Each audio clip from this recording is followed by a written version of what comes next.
మేము Bodhan auto union నుండి మాట్లాడుతున్నాము. మాకు బోధన్ బస్టాండ్లో గల ఒక ఫ్రూట్ బండి అతను ప్రతిరోజు ఇబ్బంది చేస్తూ ఉన్నాడు. పలుమార్లు గత 6 నెలల నుంచి మాకు ఇబ్బంది పెడతా ఉన్నాడు. ఒక్క బండి బోధన్లో 200 మందికి సుమారు 200 ఆటో డ్రైవర్లకు ఇబ్బంది కలిగజేస్తున్నాడు. అక్కడ పక్కన విద్యా సంస్థలు ఉన్నాయి, పలు వైద్యశాలలు ఉన్నాయి, వాళ్లకు ఇబ్బంది చేస్తున్నాడు.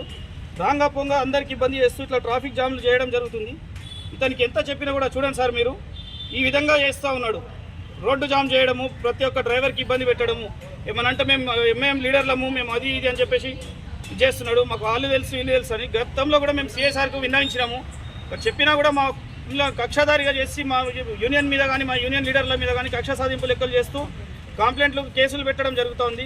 దయచేసి ఇంకో విషయం ముఖ్యంగా, అక్కడ గౌరవ మెజిస్ట్రేట్ గారు ప్రతిరోజు ఉదయాన్నే వెళ్ళి మళ్ళీ కోర్టుకు వెళ్ళి మళ్ళీ విధులు ముగించుకొని సాయంత్రం వెళ్ళే సమయంలో కూడా అక్కడ ట్రాఫిక్ ఇబ్బంది ఉంది. గౌరవ మెజిస్ట్రేట్ గారు కూడా చెప్పినప్పటికీ కూడా ఆయన వినడం లేదు. మేము పలుమార్లు మన సిఐసార్ గారికి దృష్టికి తీసుకొచ్చాము. ఎస్ఎస్ సార్ గారికి గతంలో ఉన్న సిఐసార్కి కూడా పలుసార్లు విన్నవించడము, అయినా పరిష్కారం దొరకడం లేదు సార్. దయచేసి మమ్మల్ని ఆటో డ్రైవర్లను దృష్టిలో పెట్టుకొని మా సమస్యను పరిష్కరించాలని మనవి చేస్తున్నాము. అందరికీ నమస్కారం.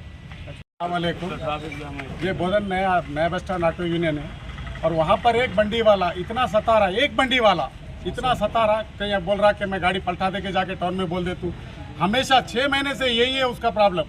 उससे 200 ऑटो वाले परेशान है, कुछ बोले कि टाउन को आ जा रहा। टाउन के ट्रैफिक सीए साहब भी बोले अरे बंडी हटा रहे बोले, तो उनको भी ఏం చేసుకుంటా చేసుకో సార్ నువ్వు बोल के बोल रहा।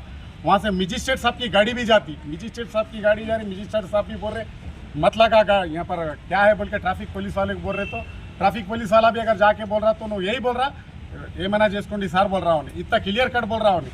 और पुलिस वाले कुछ भी नहीं कर रहे साहब उसको, क्यों आखिर ऑटो वालों को इंसाफ चाहिए बस इतना ही। బండి జరిపేసి ఆటో స్టాండ్ గత 40-50 సంవత్సరాల నుంచి ఉన్నది. ఆటో ఉండాలా లేకుంటే నేను ఉండాలా అట్లా చెప్తున్నారు సార్ ఆయన. ఒక్క మంచి కోసం 200 ఆటో వాళ్ళు పరిశాన్ ఉన్నారు. ఇప్పుడు 6 నెలల నుంచి పరిశాన్.